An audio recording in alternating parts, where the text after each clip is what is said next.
Good afternoon, everyone. I'm Dee Dee Petri, President and CEO of the Olmsted Network. We are delighted to welcome you today to the latest in our ongoing series of programs examining the work and vision of social reformer and landscape architect Frederick Law Olmsted. In the chat box, you will find links to upcoming programs exploring Olmsted's Staten Island Farm, Buffalo Olmsted Parks, and our September conference in the Hudson Valley entitled Landscapes of Renewal.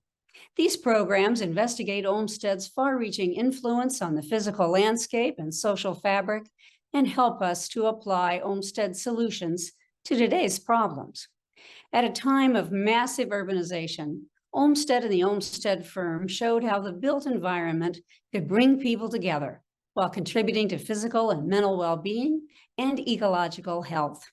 They did this through the design of connecting parks and parkways and the vision of a city united through green space.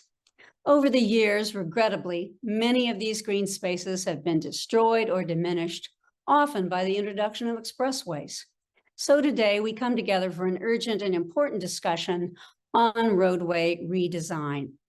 Thanks go to the Buffalo Olmsted Parks Conservancy, Preservation Buffalo Niagara, and the East Side Parkways Coalition for their support of this webinar.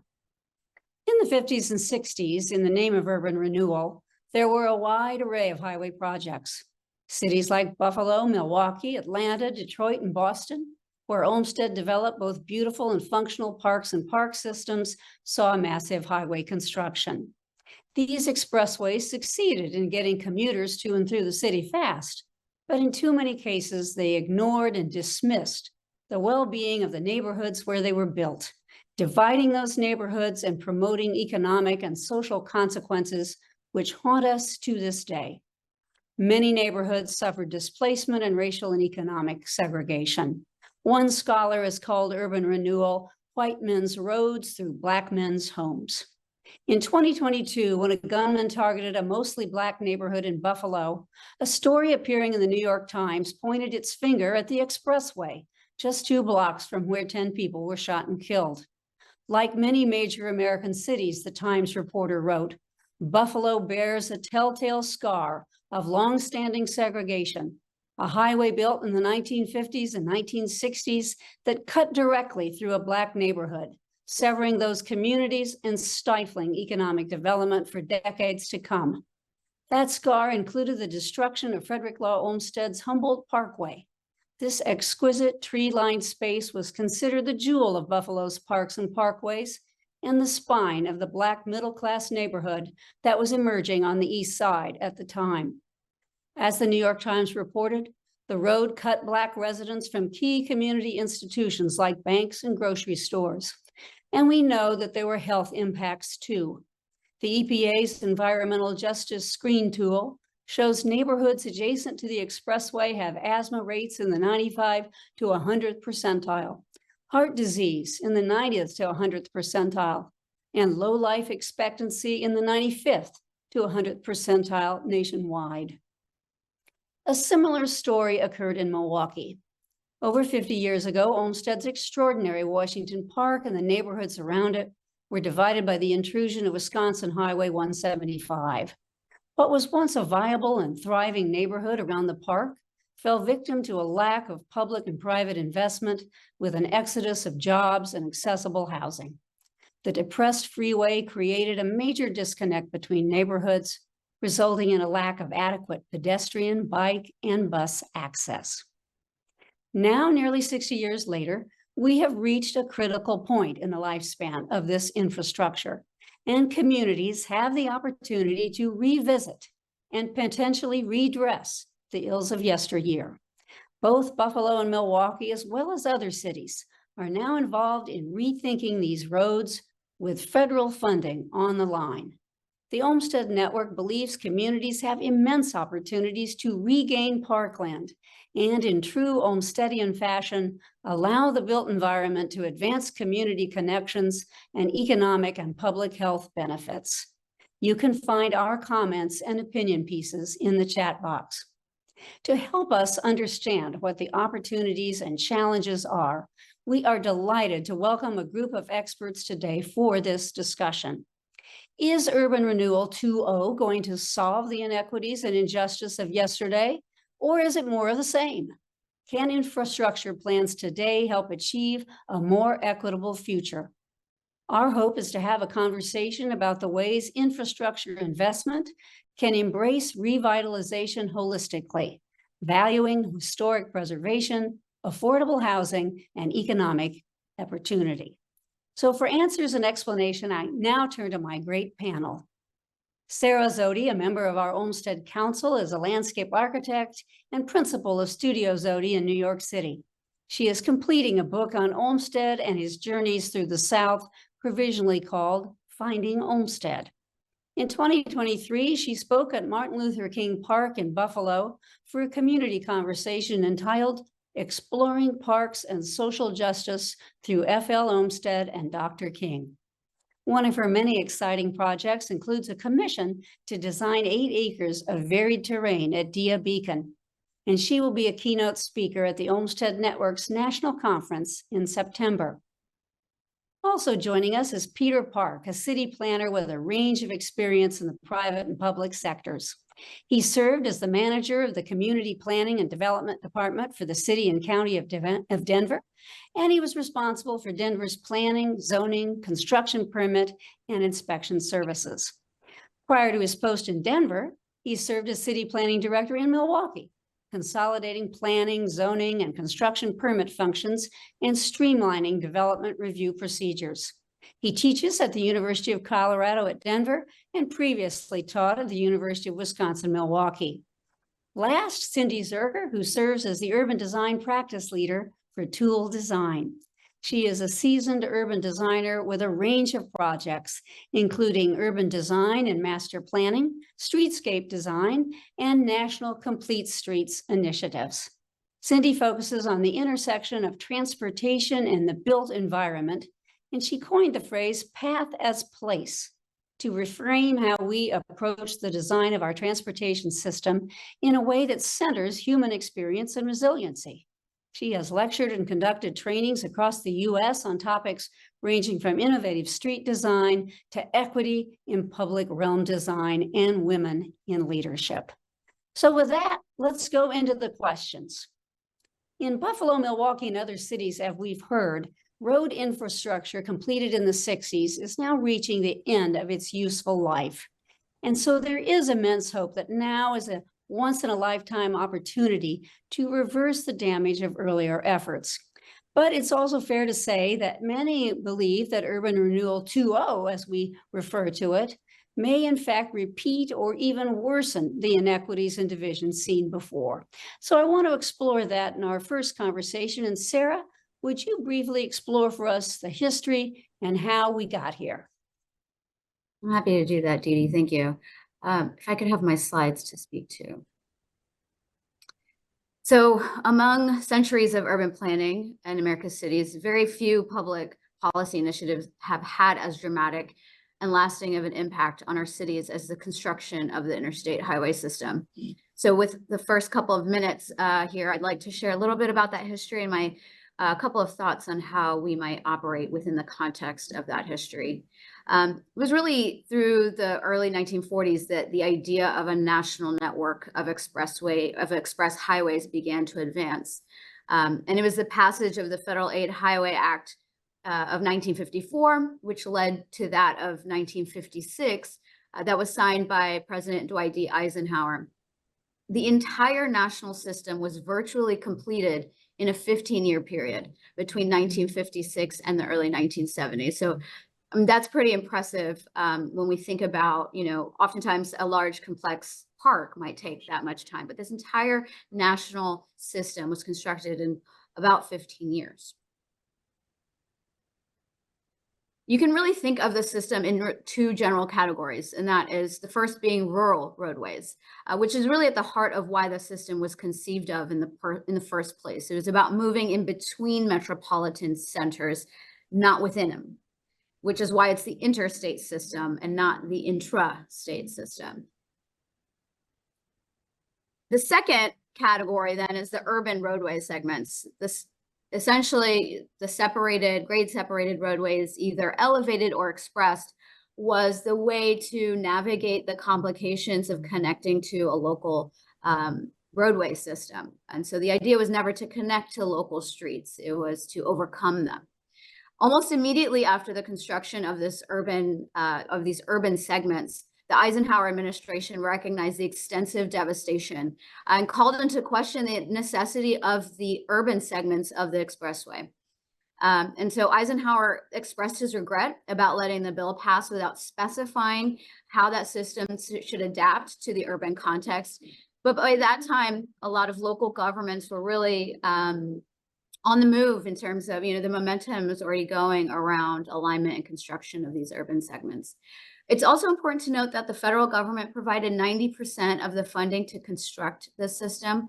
And so only 10% was provided by state and local governments, but it was the state and local governments that were allowed to decide their alignments. And so, given the politics and the political disenfranchisement of largely African-American communities across America's cities at the time, deeply entrenched disenfranchisement, a lot of those alignments ended up in historically African-American communities for their perceived blight and for the perceived political ease given that disenfranchisement. And so what we're talking about is something that happens across the country and across cities. This is an image of the historic Black economic core of Overtown, Miami, West Oakland, California, the Humboldt Parkway in Buffalo, as Dee Dee mentioned, Claiborne Avenue in New Orleans. I'll talk a little bit more about the Claiborne case. This is a case in my home state of Louisiana. So we're looking at Claiborne Avenue, which this is an image from 1947. It was home to this 2-mile spur of Interstate 10 was home to over 200 Black-owned businesses. It was also the longest stretch of live oak trees anywhere in the country. It was, home to beautiful azalea gardens, and given its really interesting dimensions, it is about a 150-foot wide right-of-way. It served as the front yard of, the neighborhood residents in the historically Black Treme, but also served as a linear park system. In 1945, Robert Moses visited New Orleans and helped plan the urban segments of the expressway. So here's the Claiborne Avenue right-of-way in 1960, 1962, 1964, 1965, and today. People have made do with the conditions of the expressway. But besides that, the reality is, I'll also note they've actually painted the historic oak trees on the columns there today. During Hurricane Katrina, the ramps in the expressway actually saved a lot of lives, which complicates, people's relationship to the freeway. But in reality, today almost 90% of people drive to work alone, which accounts for 35% of total carbon emissions. The interstate system has impacted the efficacy of multimodal transportation in our cities. It's induced the heat island effect, challenged our water management systems in the face of increasing weather variability, affected air quality, and impacted the wildlife and ecosystems that help keep our Earth in balance. So, building on the activism of communities who live in these neighborhoods, now is the moment, as Dee Dee mentioned, to reconsider the next chapter of the urban core. And a lot of cities are revisiting the surface street network and its porosity and its capacity to really deal with and actually reduce travel times if you eliminate or rethink these grade separated urban segments of the interstate system. So 3 quick thoughts that I'll put on the table as we enter more into the discussion. A lot of activists that I've spoken with in different cities share a sentiment similar to this, which is, if it's not for us, it shouldn't happen. These were words from the late Rudy Lombard, who was a civil rights activist and an activist around the Claiborne Expressway in New Orleans. Planners and designers are working in the context of mistrust, and that mistrust is warranted. So for 70 years, all of the great things that were promised to happen around those freeways in these neighborhoods didn't.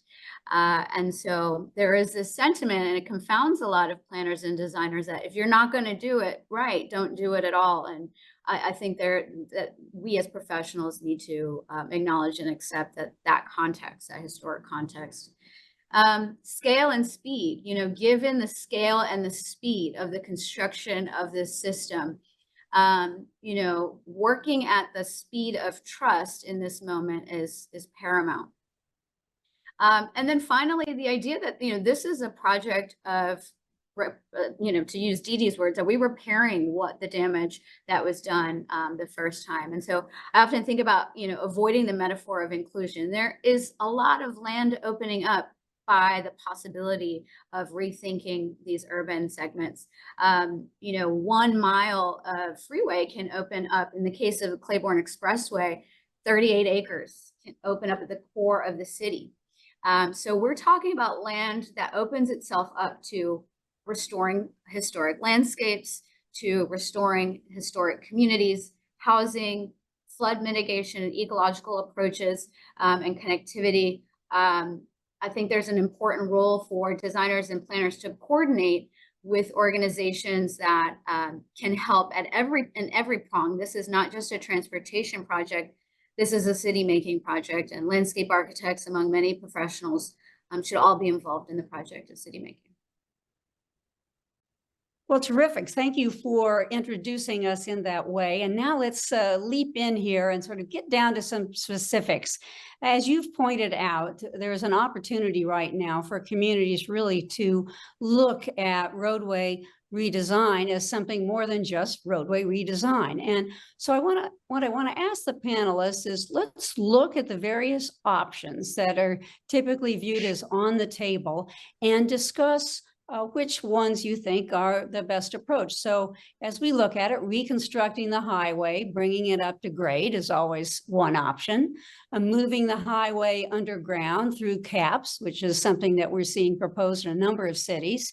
And then last but not least, an option is actual removing of the highway and trading it for boulevards and connected streets. So I want to find out from our experts, what's the best approach, or is it always one approach versus the other? And if so, give me examples as to why you think one approach is the one that the community should consider. And we'll start with Peter and then go to Cindy and then Sarah.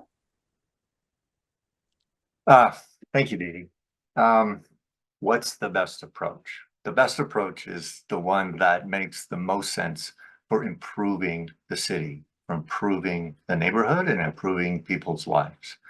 And so I guess I don't like to define a problem with a solution, right?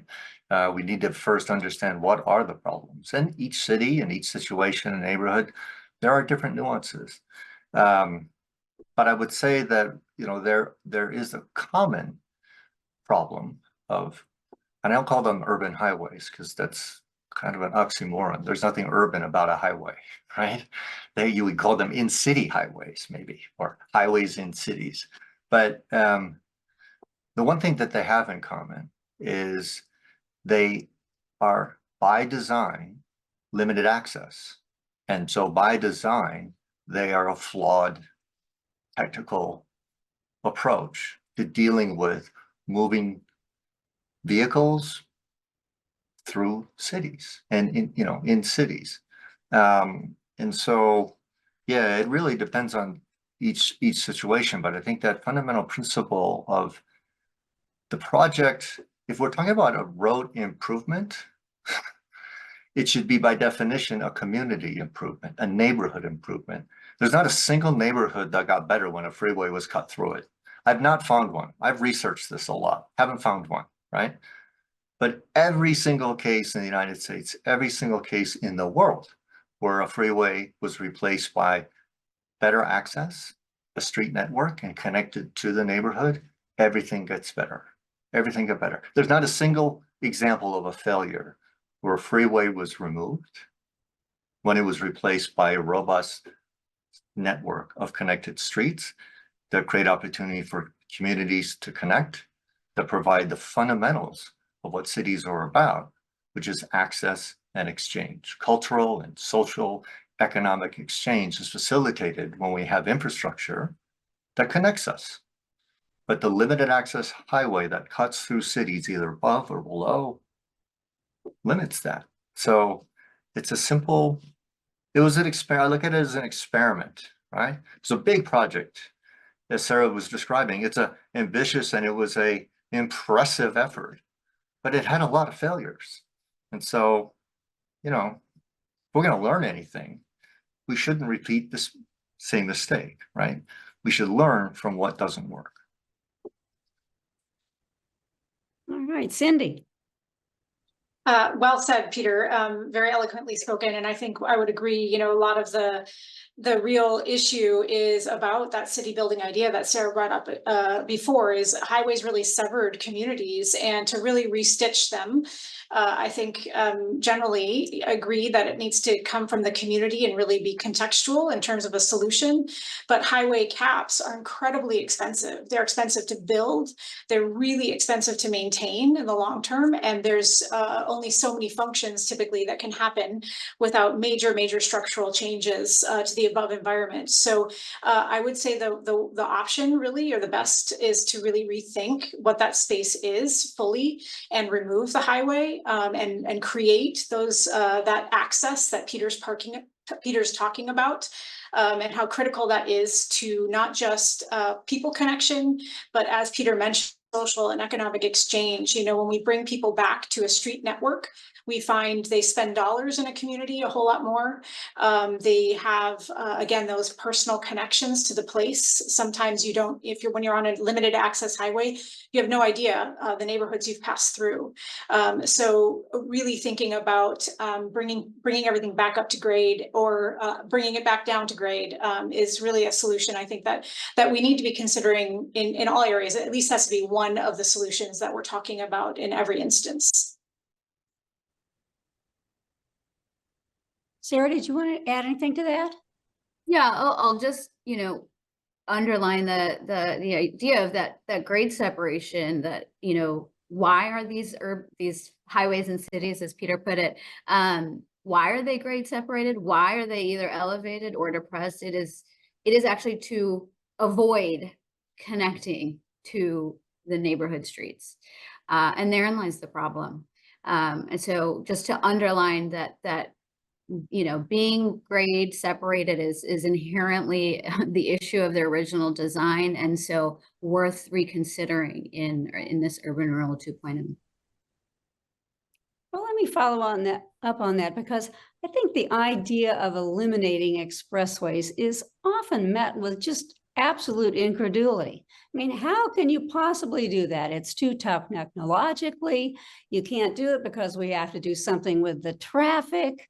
Where does all the traffic go if an expressway disappears? So I'd like for all three of you to address that for us, and bring up real case studies for us, if you will, so that we can hear about how various cities have addressed these questions of traffic and the community. So we'll start with Cindy this time. Sure. So the conversation around traffic comes up in every project we've worked on, even when Peter Park and I were working on the Hear Every Place Counts effort years ago, when we were first talking about highway reimagining. This was one of the biggest parts of the conversation. And I think what we've seen time and time again in highways that are fully removed or fell down, Embarcadero is a great example here in San Francisco, and places where there's maybe a temporary closure, say a traffic, a roadway needs to be closed for a certain amount of time, or a highway does. People figure out new ways to navigate their city, and they find new options as well. So you see a transfer effect to different other modes. You see that people distribute onto different networks of the system, or different streets within the network. I think a lot of times the conversation around commerce, and particularly freight movement in the transportation systems, especially on the highways, becomes part of the conversation. And what we know is freight often likes to move at different times of the day. And so overnight, sometimes that's happening, deliveries are happening. And so they same network as city streets as other folks are during the day. And we don't see this incredible blow up of traffic in other areas of a city. It just finds, again, a way of distributing and easily manageable. So that's a big thinking. So Peter, will you address that for us? I mean, this idea of really thinking big when we're talking about roadway renewal or redevelopment. Talk a little bit about that. Yeah. So there are a couple dimensions to it, right? So when we talk about thinking big, it doesn't mean like it's big and it's difficult necessarily, right? It means think broadly. Think about the overall network. And one of the challenges in many of these projects is the right of way of the existing highway is kind of the limits of the study. Because of course, right, we're trying to be efficient with the public dollar and not buy up more land than we need to, or not intrude on, right? All kinds of things like that. But in fact, to improve the performance of moving traffic through and to these areas relies on, well, it relies on better connectivity, right? So this question about the, where will the traffic go? Every single situation where the highways came out, the traffic goes to where it wants to go faster. Believe it or not, right? Because when we have limited access highways, oftentimes, you find this especially true in downtowns, is that one has to travel beyond their destination and work their way back through the street grid, let's say. And what that does is it just induces more travel. And this is just a typical problem of limited access highways in urban networks, is they induce more travel. And so it's a little bit crazy, if you apply a design that induces more travel and people are confounded, like, where did all this traffic come from? Well, it came from the design, which is inherently incapable of utilizing the enormous amount of existing carrying capacity within urban street networks that existed for decades in American cities before the freeway experiment was applied and cut through. And it's not, I don't know if what I'm describing sounds technical, but the reality is that the technical aspects of this question are not actually that difficult. The hardest part of this question is a political one. Engineers are smart. Traffic engineers, planners, architects, landscape architects, really smart people. The question is, what are we solving for? If we're solving for moving a bunch of cars that we project will be coming in the future, and that's the primary thing we're solving for, we're not going to get a solution that's supportive of the life and the health and the economy of a neighborhood. They just don't go together that way, right? But what we have is evidence of the past of some of the highest asthma rates, heart conditions, shorter life expectancy of people who live closest to these corridors in cities. And it's kind of that simple. And that we are all gathered here by the Olmsted Network, right? It's amazing that what we're talking about is a device, a design, a technique that is completely contrary to what Olmsted imagined for what the lungs of the city necessary to support happy, healthy lives. Sarah, you want to pick up on that? Sure.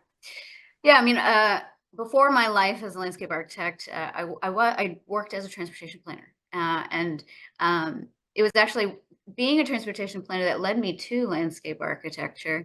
And so the connection that Peter makes is at the forefront of my mind in a lot of ways. Transportation planning is city making, and so is landscape, and in the way that Olmsted approached it.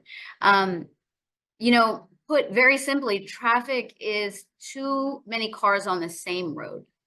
And so, what's happening when we talk about traffic, it's a lot of these cars being funneled onto the urban segments of these particular highways. So if you remove these segments from the system, that traffic dilutes and those cars are dispersed across a really robust surface street network.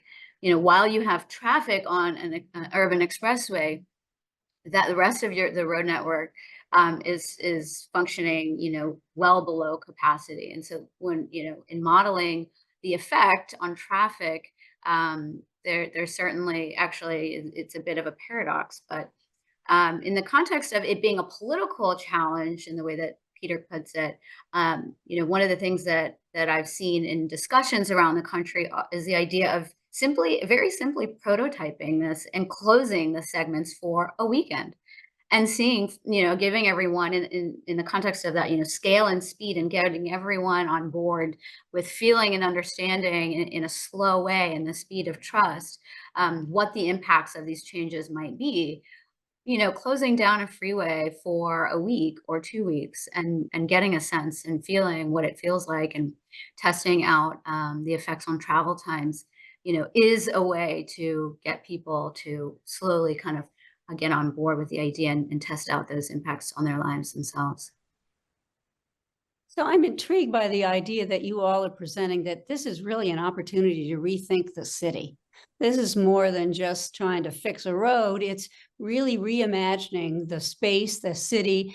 And I would think for many city and local leaders, the opportunity to take back property that was taken away from them for these highways. Can you explore for me, given this big opportunity, what is the best way to ensure community engagement? Because clearly, in looking at the history and hearing from you all, engaging the community so that we can recreate connections is important. But how do we do that? And how do we do that on what appears to be a pretty fast timetable? I mean, the federal dollars are sitting out there right now.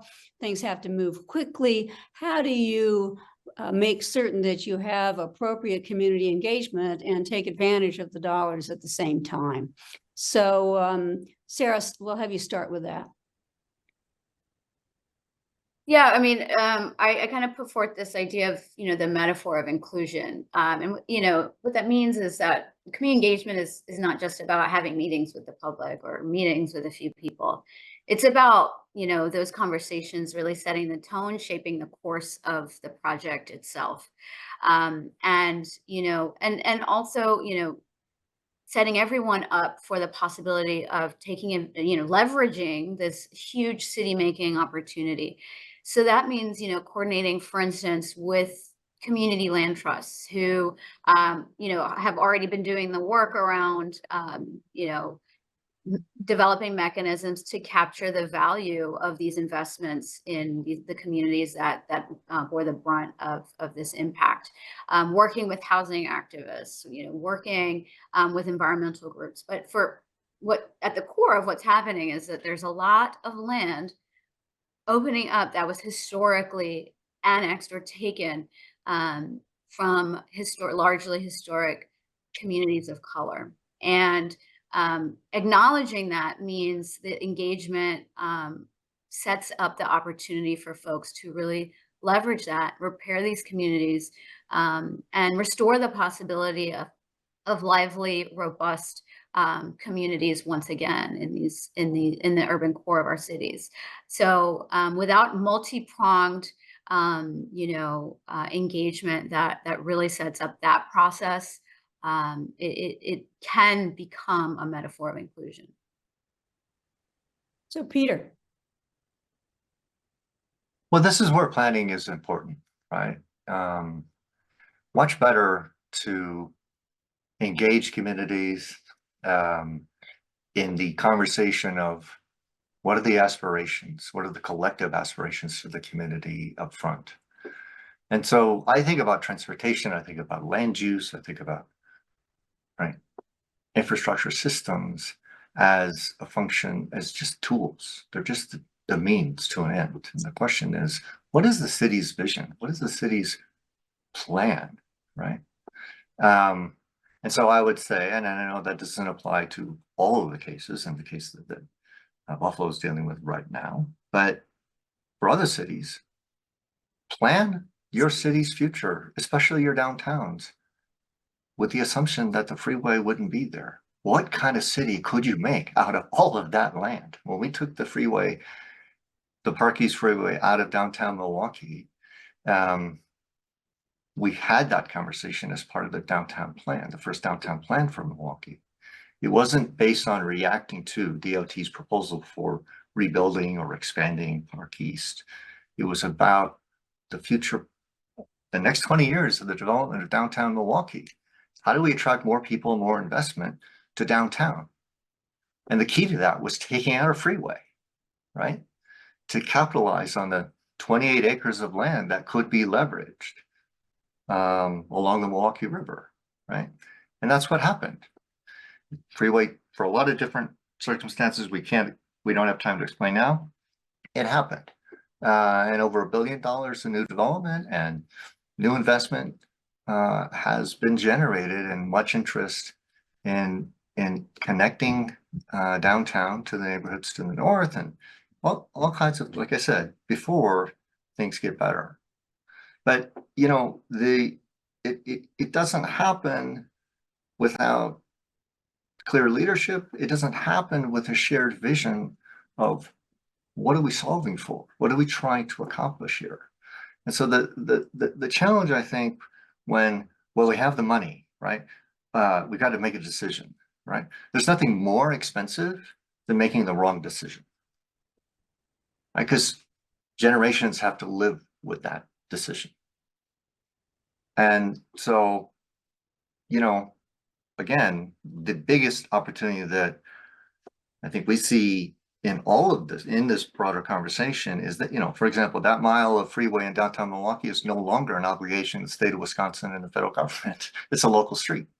Same in Syracuse, right? I mean, or Rochester, right? And so when the land can be returned back, those rights of way can be returned back for cities that are interested in creating more affordable housing, for creating more opportunity for their residents. This is real estate typically located in, you know, good locations that to leverage and guarantee the public goods, whether it's public space, whether it's affordable housing, whether it's just like, there's a whole range of things when the cost basis in the real estate is lowered by repurposing those rights of way for development. Cindy. Yeah, I'll add in, your question, Dee Dee, was really about engagement and in these processes, and how do we really ensure that the community voice is heard. And I think we've heard certainly from Sarah and Peter important aspects of some new mechanisms like a land trust model. I think also, you know, I've seen, or we are seeing in some of the ways in which different agencies are issuing their RFPs, so their requests for proposals to rebuild these works, a real centering of community engagement.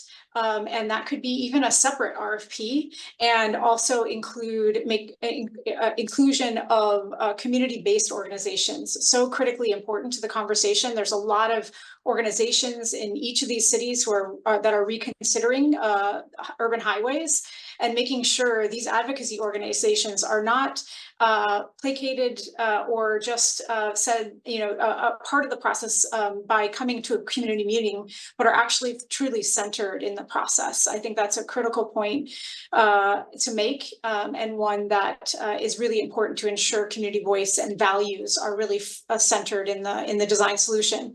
I think another aspect of this is really thinking about the language that we use in the transportation world. We have a lot of terms that we use that are really vague or not understood. We don't talk in layman's terms. Improvement to whom? The way we frame what's happening on a street, and talk about rights of way, and talk about traffic level of service. All of those types of words really drive that, you know, again, that the solution is transportation oriented. But I think Sarah put it nicely in saying it's not about transportation often, it's about city building. Transportation is one component of that. So the way we reframe the language is pretty important as well.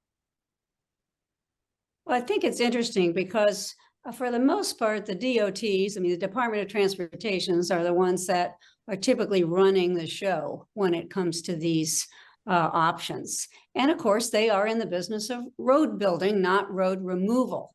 And so as I look in New York, one of the recent requests by the East Side Parkways Coalition in Buffalo has been to take responsibility or consider taking responsibility solely from the transportation planners and moving it into a more holistic regional planning review, something that actually did occur when it comes to the 198 in Buffalo.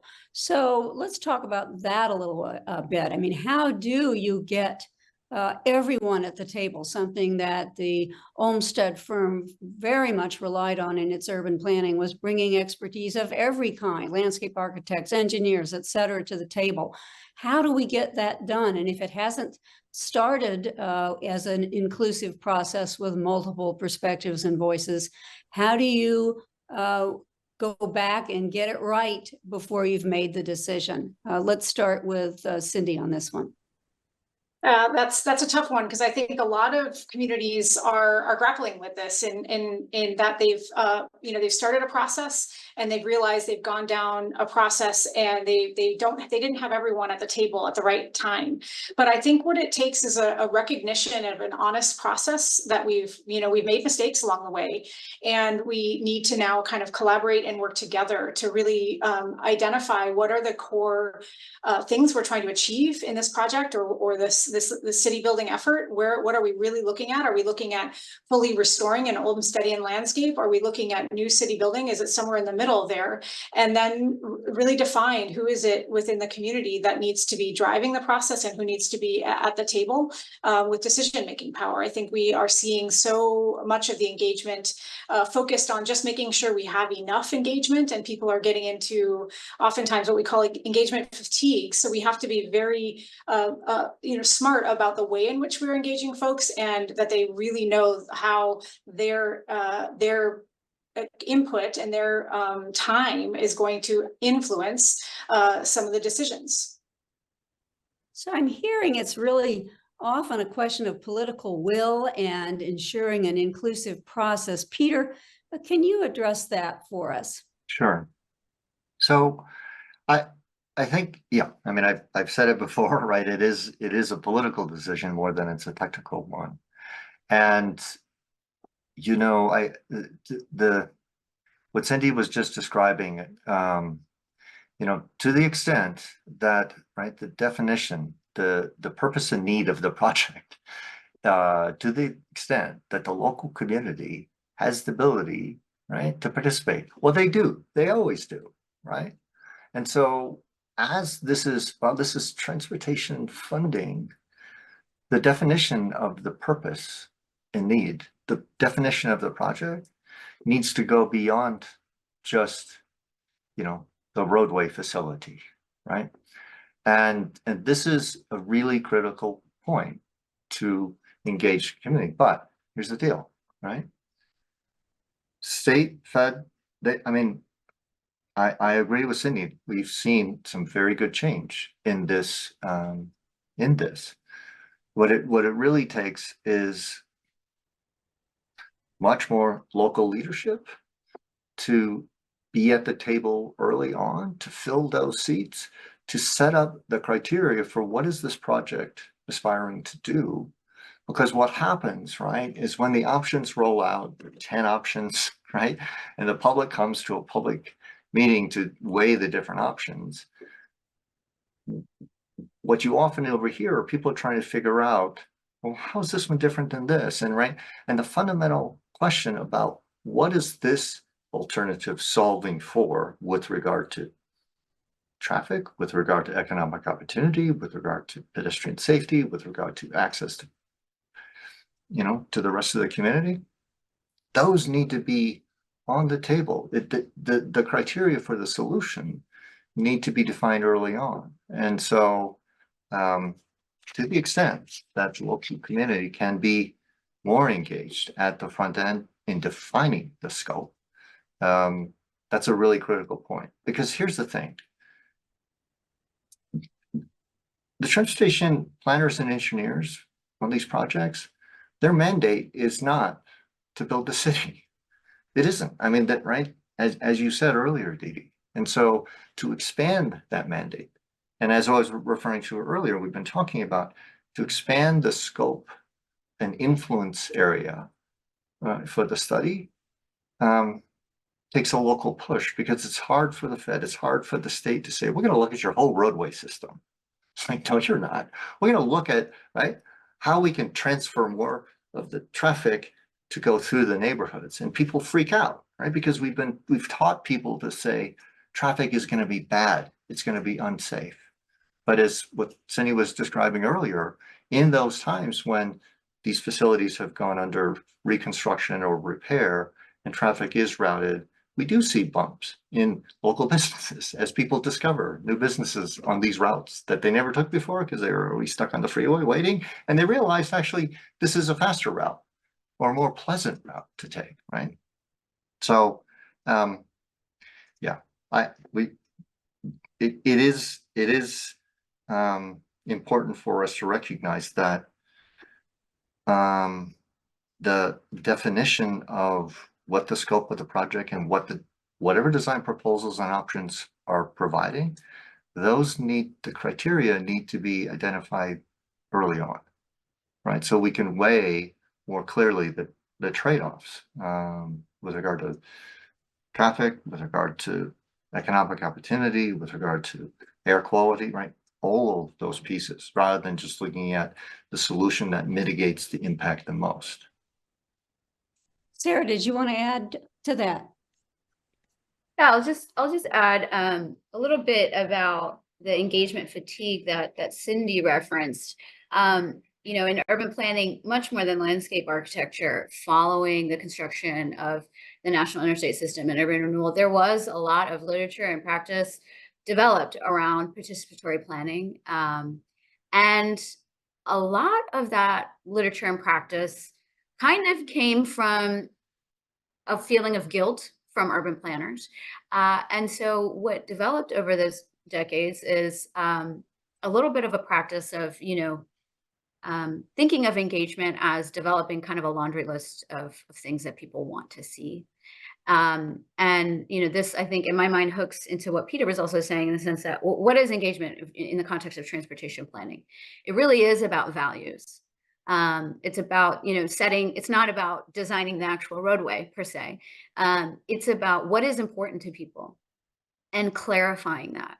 And then, you know, instead of absolving ourselves of the responsibility of interpreting that, you know, because of the guilt of the history of these professions, rather owning our agency as designers and planners and saying, here are, you know, very clearly stated and articulated goals and values and priorities of this community. How do we translate that into the design of a roadway network and a city that's reflective and resonant of those values? That is the role of engagement. It's not to come away with a list of things or the design of something. You know, we do offer professional expertise in interpreting that, and I think we can revisit and return to that. I think that we've kind of relinquished some of that in the context of the last few decades, and in this urban renewal 2.0, I think it's worth, you know, reconsidering that.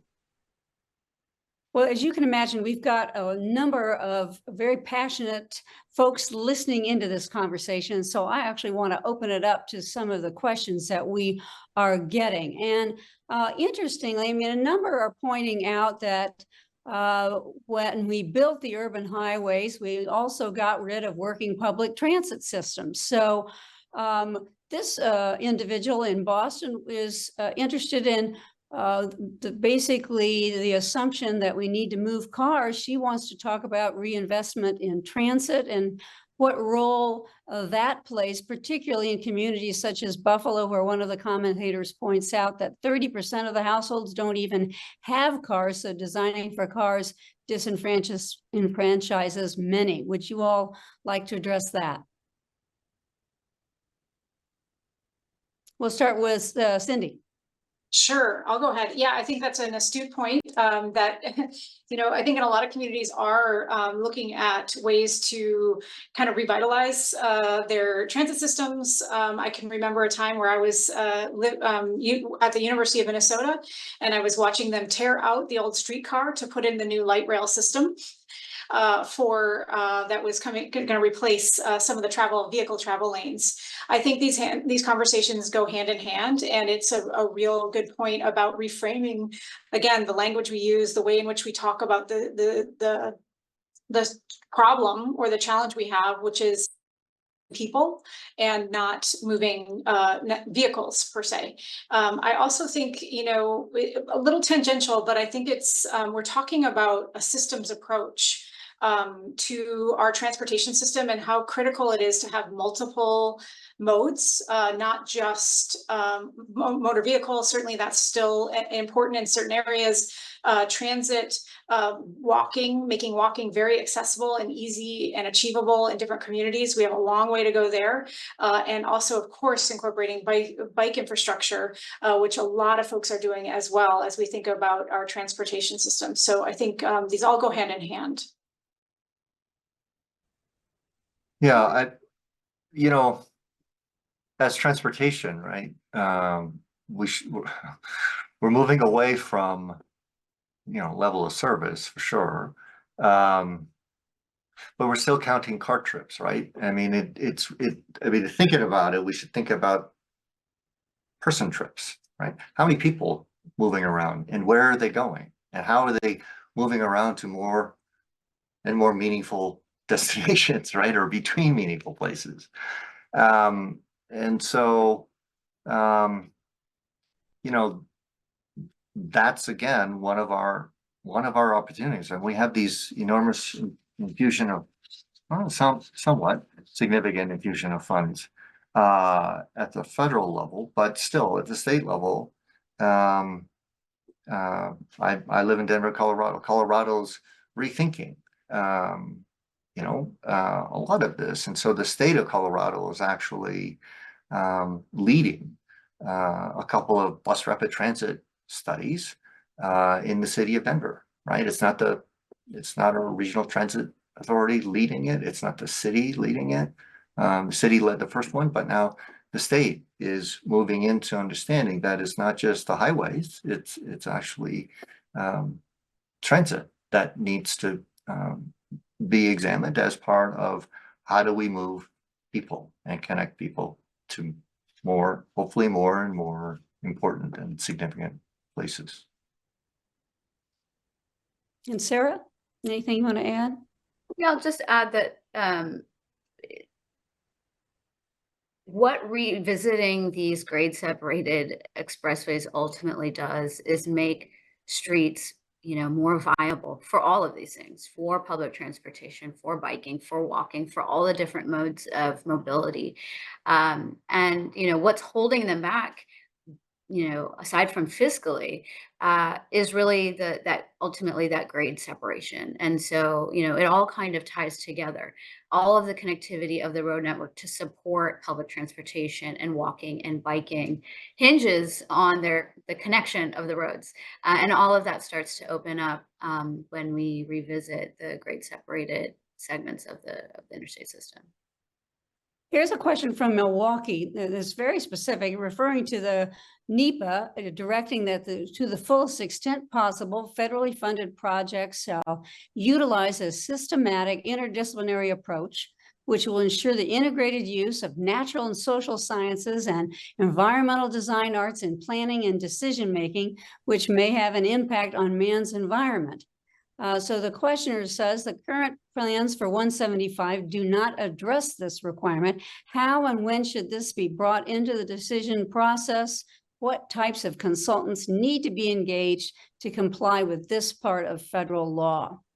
Who wants to take that one first? Peter, shall we start with you, since you're most recently connected to Milwaukee? Sure. Hi to whoever it was in Milwaukee who asked the question.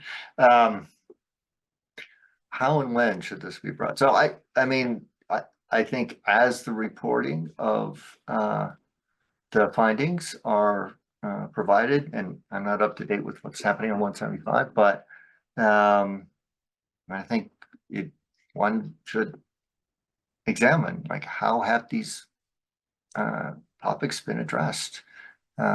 So sooner than later, quite frankly. And as I said earlier, I mean, in the definition of the project scope, these elements should just be part of defining what the design criteria are for the project. And here's one that's also somewhat specific, talking about the question of converting a federal expressway into a city street. How is that, and can that be done?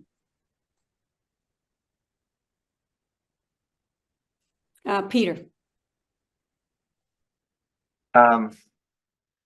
Well, we did it.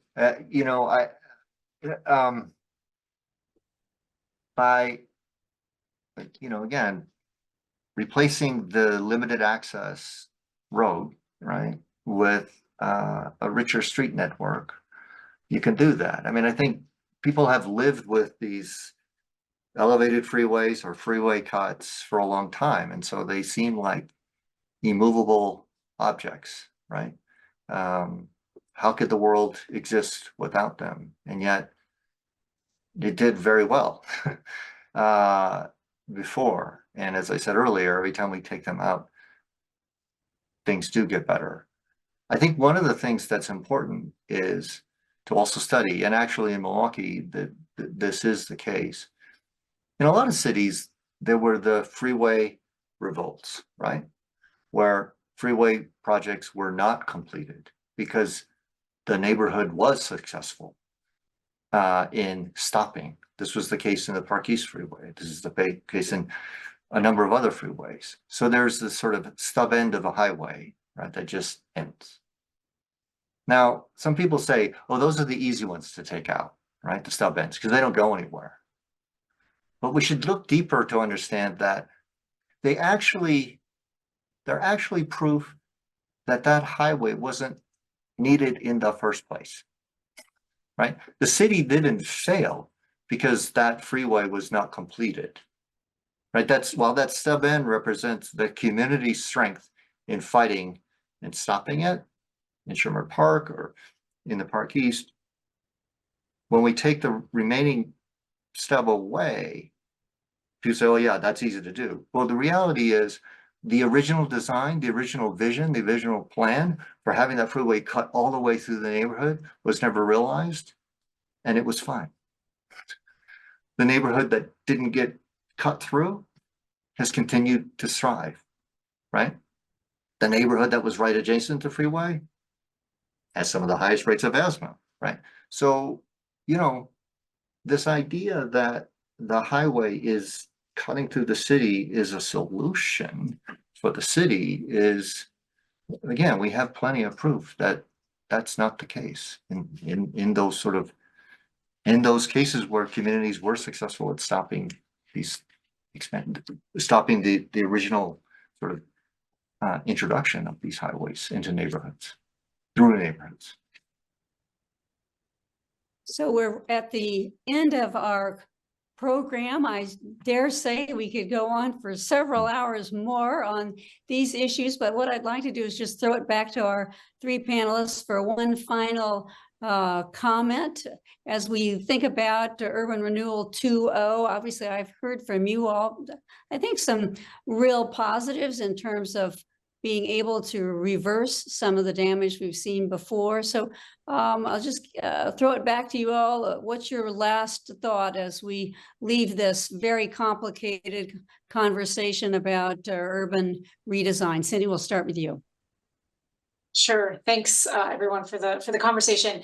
I think You also asked earlier, Dee Dee, about the role of landscape architects in this conversation. And so I might leave us with that, is that inherently these are interdisciplinary and multidisciplinary solutions that are needed. Certainly, there's an engineering aspect to this. There's a political will aspect to this. And I think I would love to encourage those who work in the design professions to bring themselves to the table, not just in the design solution, but in the conversation, in dealing with the political aspect of these and the process aspect of this. I think as folks who are trained in landscape architecture, we're uniquely qualified to really help reframe that conversation, having focused our careers on public realm process. Things like, these are huge linear landscapes when we really think about it. And if we treat it as such, the opportunity to really change how we approach these is pretty monumental. And again, I think the profession that we are trained in is a critical link to being a part of the solution.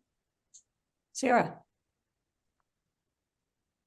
I think it's worth underscoring, in the long history of cities, we've actually never all lived in them together. Following Reconstruction, there was Jim Crow and segregation on the heels of freeway construction and urban renewal, and white flight. And so here we are now in this moment where a large transect of population is considering living in cities and moving to cities.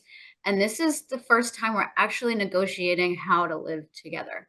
And that is the context within which we're thinking about the city making and revisiting these urban expressways. And so if it feels hard, it's because it really is. It really is a chance to break a pattern. And that's what we're fighting against. That's what we're all, leveraging our skills and tools and perspectives to take advantage of this moment. But it's it's taking the baton from hundreds of years of activism, of challenges that we find ourselves in this moment and looking forward. So Peter, I'll give you the last word. Okay. I have six things to share of what I've learned, what I think success requires in this space. You'll have to talk fast. First, okay. Strong community support with extraordinary leadership and political will. You need to have an urban vision for the city, not dominated by the automobile, but it focuses on people, that prioritizes short trips versus prioritizing long trips.